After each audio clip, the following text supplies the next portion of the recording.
Welcome back. We, this week, have Hometowns, my all-time favorite episode. And Charity's traveling. I call it Clarity for Charity, this episode. Let's talk about how she falls in love with 4 men and how the families fall in love with Charity. But who can blame her? I break down all of this in this latest episode. Welcome to Reality TV Therapy with me, Dr. Diane. I have to admit, as you know, I love this season. But what so impresses me, just before I get into the recap, is how Charity is a Southern girl. How she's so articulate with the families. She keeps it so real. But I don't think we've ever seen a lead be so personable, and all the families just fell in love with her. So this was like one of my favorite hometown visits because all of the families were actually quite great, very loving, and I just love so many things about it. But I'm going to get into all of that. Let me know what you think high level about the hometowns this week. So we start with Charity is traveling to Houston, Texas to meet Aaron. Of course, we do a slow-mo kind of hooju. And what strikes me about this one, though, is I don't know if Aaron's hometown was actually the first one. I tell you why. Because usually what happens is they film the hometowns from the East Coast and move west, where they end up in LA. So I'm somehow thinking that Aaron's was the last, Dotun's could have been last, but I think Aaron's could have been number 3. And I was guessing that it would have been, Joey's would have been the first, is what I'm thinking based upon that, that scenario. Okay, but needless to say, we have Aaron first. He is very nervous, shall we say, and the people who are in Aaron's family, we have Ethel, his mom, Eddie, his dad, Edward and Eric, his brothers, Audrey, the sister-in-law. Now, let's talk a little bit about Aaron and who he is, because I think this whole time, Aaron, mind you, has had only one one-on-one date, and he's been upset about that, right? And he's been very vocal, but he's the one who went after Braden. There was that conflict.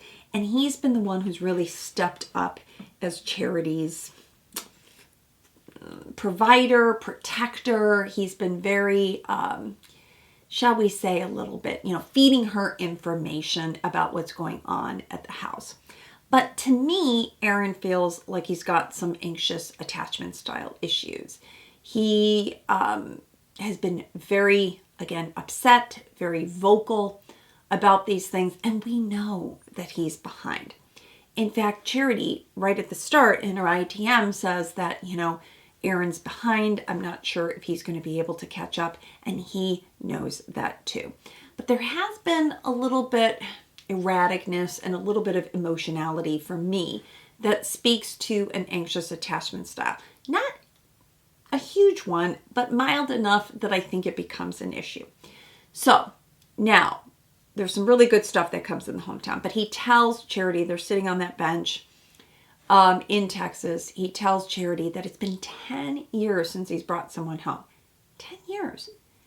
That's a long time. Now, of course, it doesn't mean he hasn't had relationships. And if he is living in San Diego and his family's in Texas, I get that, because I too, my family was in Chicago. I was dating in California. Someone would have to be very significant for me to bring them on a plane to meet my family. But he says he hasn't brought anyone home. So this is a very big deal.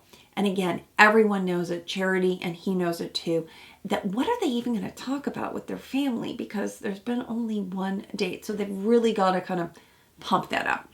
So what's also interesting is in this hometown episode, and I'm going to get to that, some people meet the family first and then spend the day, and some other people spend the day and meet the family. Have you noticed that? That's a different production piece. I actually like that Aaron gets to meet the family first. He's so nervous. Let's get it out of the way. Let's go meet the family. Then we can relax after and have our date. So they go, they meet the family. The mom in particular, Ethel, is really lovely. Their last name is Bryant. There's a beautiful sign out in front. But there's really good energy. And when I say that Charity's really a Southern girl, because she calls Ethel Mrs. Bryant, it's, to me, harkens back to being more formal. My dad wanted us to even answer the phone when we actually had, phones with cords on them. Strickowski residence.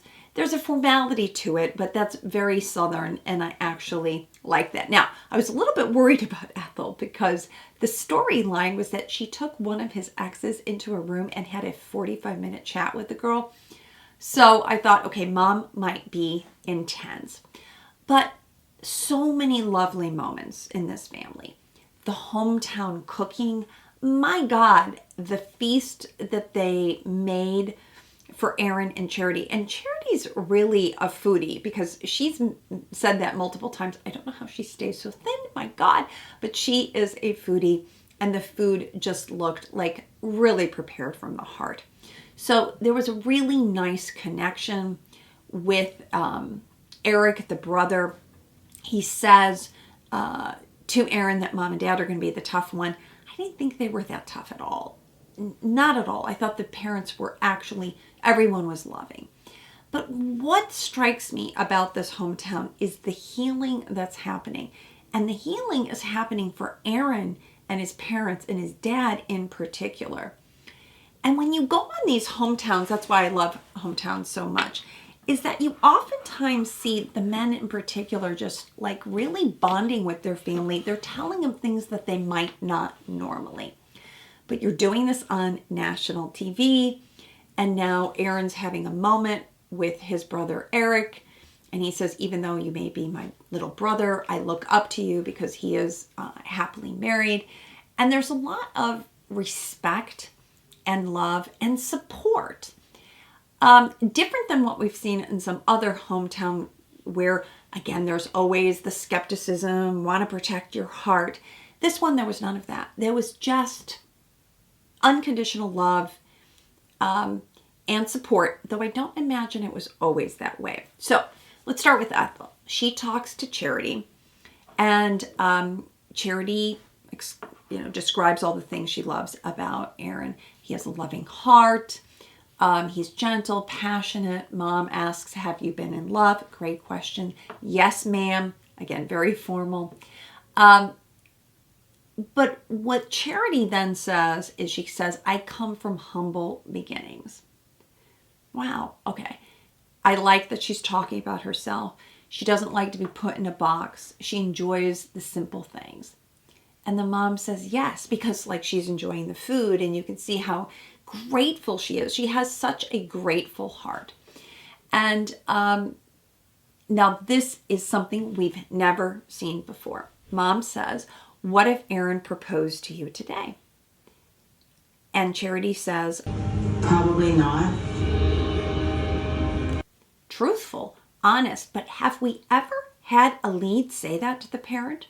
They say, oh, I'm falling in love with your son, or I think I could be, or I'm not there yet, but she just says probably not. And I'm like, Charity, good for you. So honest.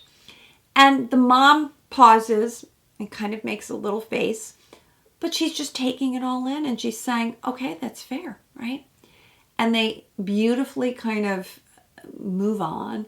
But it hasn't gone lost on anyone that, again, there's been only one-on-one. So there's just not a lot of information, and no one could get there that quickly. But the date, the family visit is going great. Dad, Eddie, my dad's name is also Eddie, so I just love that. Adorable with his purple glasses. Here's the second thing. We've never seen this before. Charity asks Eddie, how do you feel that things are going? Because this process is kind of like crazy. Have we ever seen the lead ask a parent how they're doing? I don't recall. So what a lovely sentiment that Charity is focused on everyone. She's focused on Aaron, but his parents, and trying to make everyone at ease. I want to say, I hope you're making yourself at ease too, Charity, because that's just a lot on your shoulders. But so lovely to ask about the parents. And the dad talks about, yeah, I kind of thought this was crazy, as all parents would, but that he's supportive and he trusts his son. And that's just a lovely sentiment. So now, as I said, what really strikes me about this hometown is the healing between Eddie and Aaron and his dad. So Aaron says he's been wanting his dad's approval his entire life. Who doesn't? I get that, right? That's something that children, I hear this in therapy all the time. But is Eddie hard to please? And remember, people change and he doesn't live at home with his parents, but he does say this one thing, and I carefully go back and watch these things. He says, I don't want to remember your girlfriend's names, but if someone is special, then bring them home. What? I'm just saying there's some pressure here, right, to get married and to find the right person. No wonder Aaron's a little bit anxious about that. And no wonder he hasn't brought anyone home in 10 years, because Dad's saying it's got to be really significant. So no wonder Aaron's anxious about this, because he's bringing Charity. Why? Because he thinks Charity is an impressive woman. And she is. She's an impressive woman to bring home to your parents. Not only is she beautiful, she is accomplished, she is humble, self-made, and that's wonderful. But here's one other reason why I thought he has a bit of an anxious attachment style, is that Dad asks him about his jealousy. This whole time I was calling it like jealousy or controlling, but remember, Aaron's been the one having a really hard time not getting the New Orleans date. We knew that was an issue for him. Watching other people move forward, it's been really hard for him. And when Dad says, how did you feel when she was on other dates? Come on, you could tell me, I'm your dad. I thought, yes, there's been some history of this. So now this is the moment. Come here, man. I can't say enough. Stop it on, man. I feel so stupid. I love you, man. I've always loved you, man. Okay? Oh, man. I love you more than anything. And Aaron wells up, and I'm like welling up going, oh my God, this is so sweet. Oftentimes we don't hear that our parents are proud of us, and how it really can touch your heart. I mean, I know people whose parents have passed and they never got that from them. And so this is really what I think is so beautiful about the hometowns. And Dad says, take your time. Take your time. It's okay. I'm here. Take your time with Charity. So this is what's really beautiful. And then Aaron says, okay, the date ends with the family. There's love all around. I just think that's great. Everyone would be happy. If you come back to our family, we're all about Christmas, right? Yes, this was the family. Okay. Eddie was like, oh, we're all about Christmas. This is great. We have these traditions. And Mom's like, if you do come, that's God's will out of God's mouth. I just love that. So they're Christian too. All of that's a really nice fit. So now they go to the football stadium where Aaron used to play. Friday Night Lights, the reference and the song comes on. And I can tell that Charity's conflicted. While they're hugging, she's starting to cry. And I don't feel like there are tears of happiness, right? Like this feels so good. Like when she's crying with Dotun, this to me feels like tears of, oh my God, your family's so lovely. And I had such a wonderful time. And now I'm going to have to let you go. And we know that because, again, just based upon the virtue of not having had more dates. But there's so many wonderful things about Aaron. I think we're going to see him on Bachelor in Paradise. But I think Charity's crying because this is a soft goodbye. And she knows it.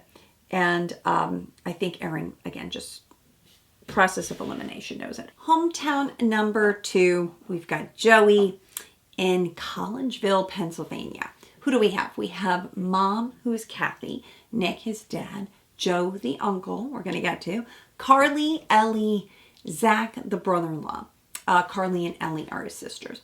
So Joey has a special date plan, any guesses, for Charity. And I think this is off to a good start. So I love the moment when Charity says, cute plus cute equals cuter. So adorable. And let's face it, teaching someone how to play tennis is how lots of people fall in love with their tennis pros. At least in California, it happens a lot. All the women swoon over their tennis pros, and you can see why. You know, Joey has to get behind her and show her how to hold the racket and commit to it. I mean, it's a kind of contact sport here.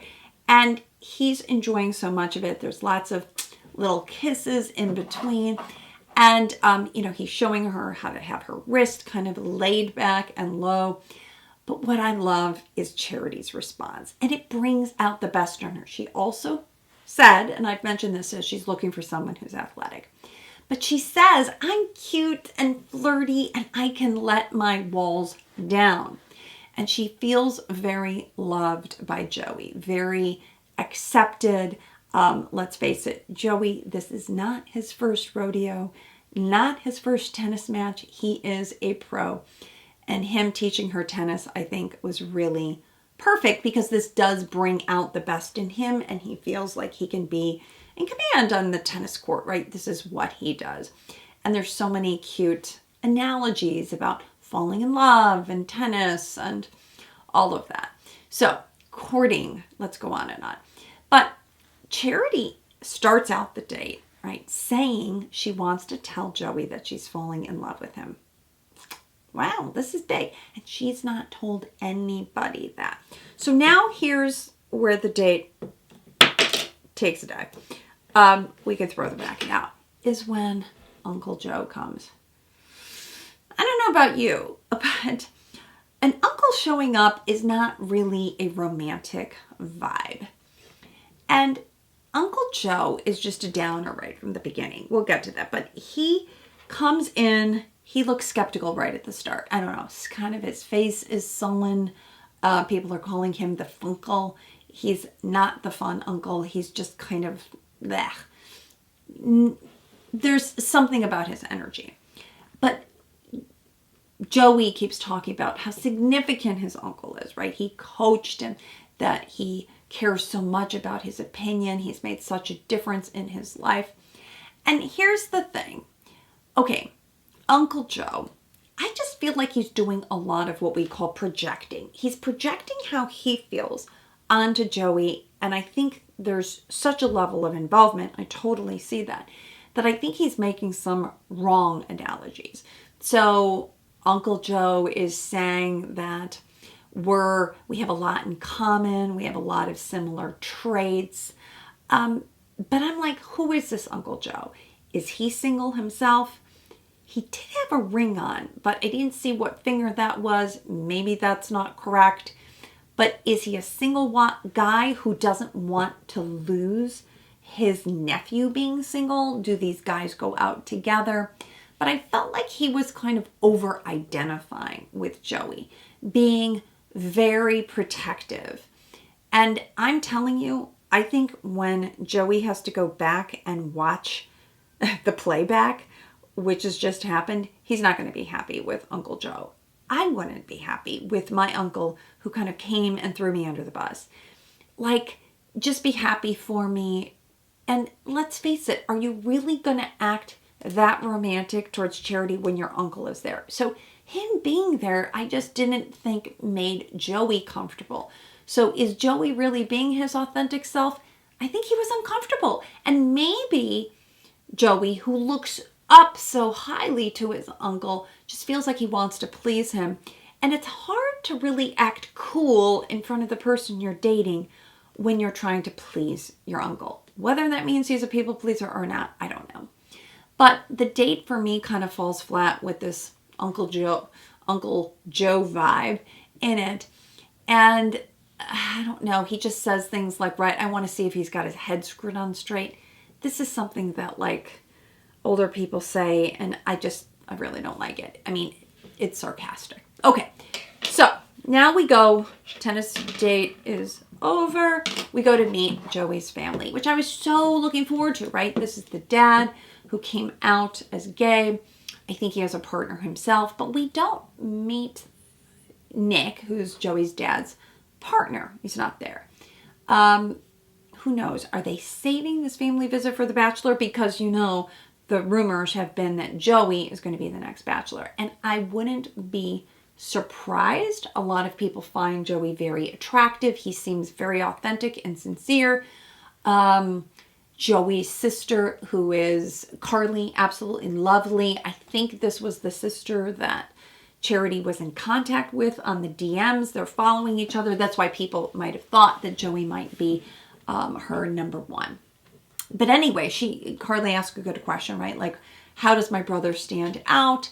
And Charity keeps confirming similar things. I feel very comfortable.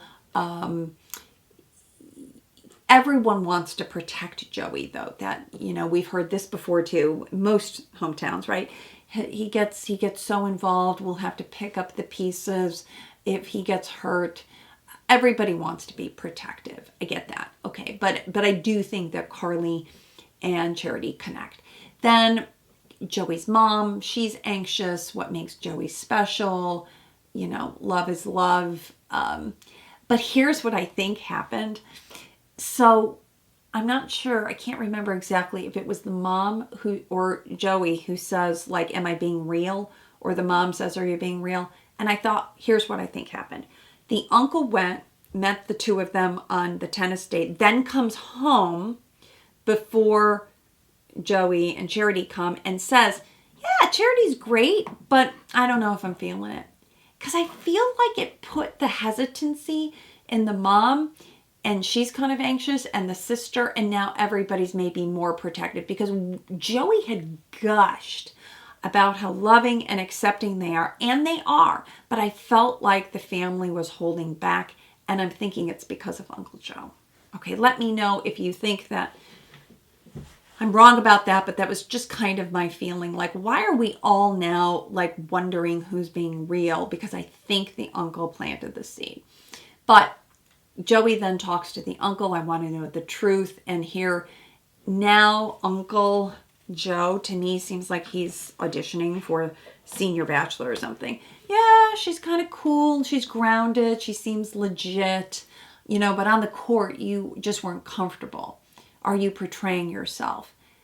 Again, somehow implying that he was being something less than himself or less authentic. And Joey doesn't feel that, and Charity didn't feel that. Why would anybody think that? So I feel like this is just like taking up a lot of space.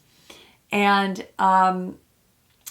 it's not great. Here's the format, which is what we're used to seeing, the date before, then the family visit. But the problem is it doesn't work well for Joey because now when they're saying goodbye, he doesn't have time, right? He doesn't have time to say, you know, don't listen to my family.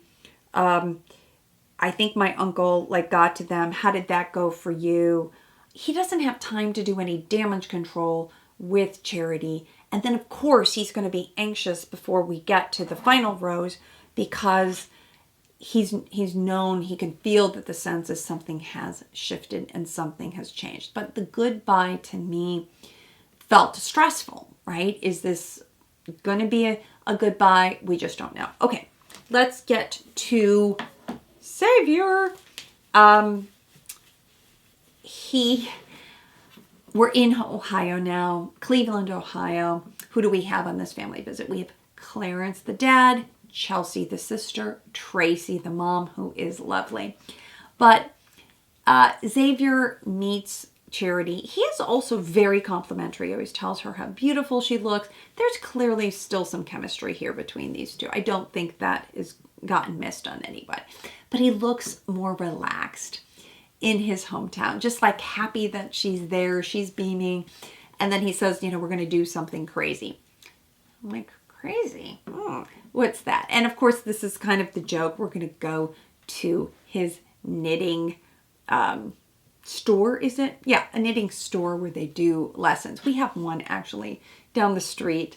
It turns out that my husband knit. He told me he learned how to knit in college. I never knew that. I don't knit, but what a fun group. Right? The women were just kind of gushing over this. Now, having said that, Charity does say she likes athletic men. We also know Xavier because we saw in the initial promo that he was also working out, etc. But he's doing this because it reduces stress.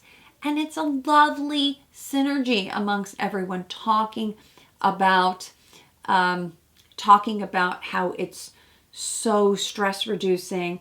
And the one guy who said that he knitted this woman a scarf, but then it took too long and she was dating somebody else. And then Xavier says, oh, well, I knitted Charity a scarf. And she says, oh, I wear it. And now he gets to show that he's patient and kind and helpful. And the older woman comments on this. And I just find that this is, they're knitting their love together, all the fun metaphors and analogies.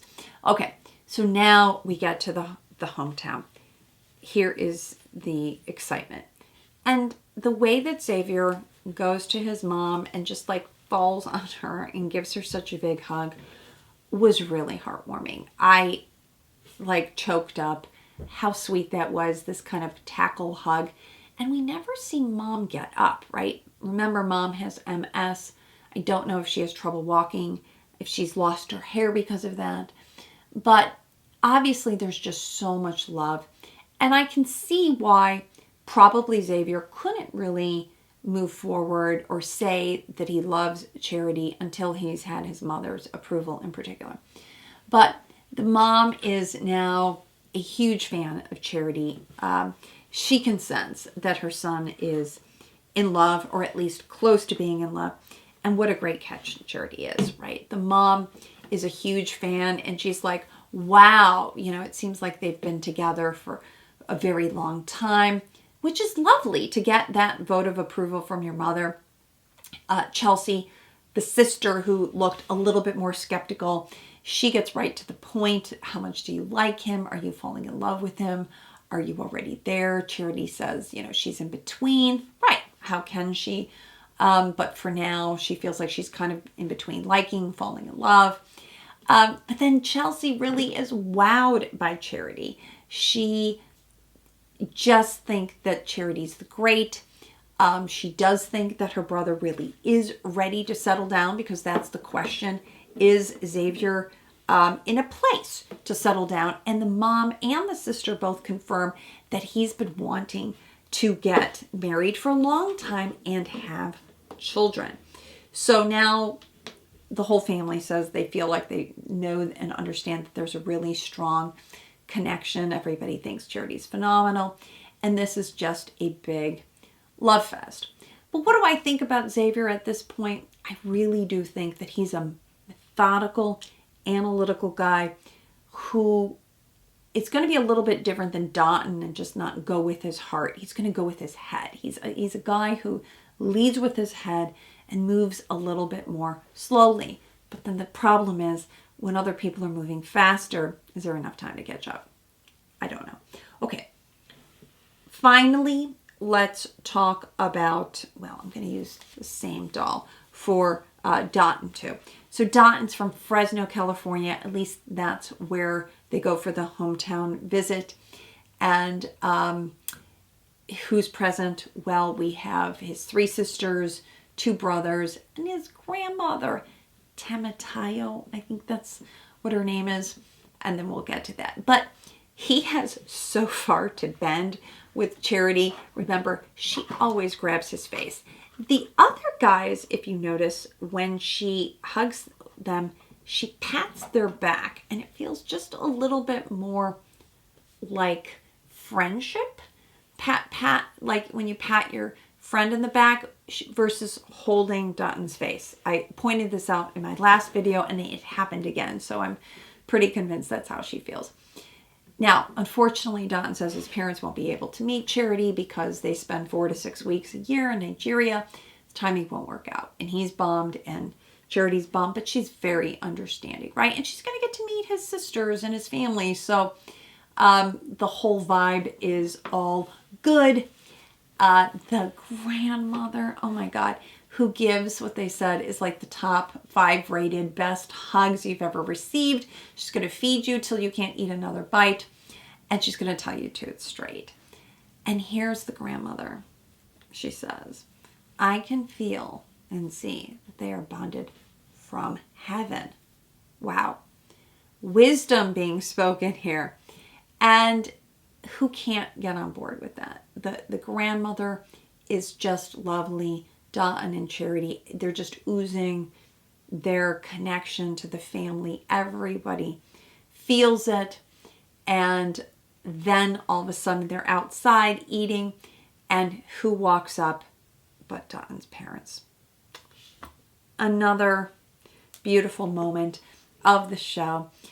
His mom, Adenique, and his dad, who we never get his name, they've come back from Nigeria because, of course, the producers say, hey, I think your son might be getting engaged. You wouldn't want to miss this. So I could not be more obsessed with this family. Dotun is so over the moon to see his parents. But at the same time, he's saying, I'm a little bit worried because my mom is very critical, but not for long. Because Charity, again, has a way of just like melting these families' hearts with her care, with her concern, the eye contact she makes, the questions that she asks. This is really showing her commitment. And so the mom pulls Dotun for a little chat because she wants to get a sense of where is her son, right? She's not gotten a chance to talk to them. But of course she says, we want to get to know Charity. How do you feel? And he says he's definitely falling in love, that his brain can sort of match up to his heart. And that's, again, a first that we haven't heard that. But you can tell, everybody can tell, that this is a real special connection here. Like I said last week, we're watching two people fall in love. And, Dotun just doesn't hold back. He's just beaming ear to ear. And I think that's wonderful. Now, then Charity chats with one of Dotun's sisters, his dad, and one of his brothers. Everyone is assuring her the message is consistent. My brother is wonderful. He's ready to commit. He is a really good guy. He's not the type of guy that dates around. Like, he's a long-term guy. Yeah. And when he was in a relationship, this man literally is the most faithful man I've ever seen. And that's consistent amongst everyone, which is going to make Charity feel this is a consistent message. This is lovely. He's a really good guy. The only question is Charity ready to commit to him? Everyone agrees they both are super special. And we see Charity tearing up multiple times. She says it's one of those feelings that you sometimes can't put into words. So mom is over the moon with this answer. If you pick my son, I'm going to take you to Nigeria and give you a nice wedding. Wow. This is like a wonderful sentiment. I don't think we've ever seen that either. A mother saying, if my son's the one, I'm going to give you a wedding. So I think this would be one of like the best franchise weddings ever. Imagine if we had a wedding in Nigeria. I would love that. Okay, so there's so many like loves with the grandmother and the mother, and everybody loves Charity and so many kisses, and that's great. But now part 2 of the date, they go into, I think it's a Ford Thunderbird, sitting in the driveway where they leave the house, and this is his big surprise.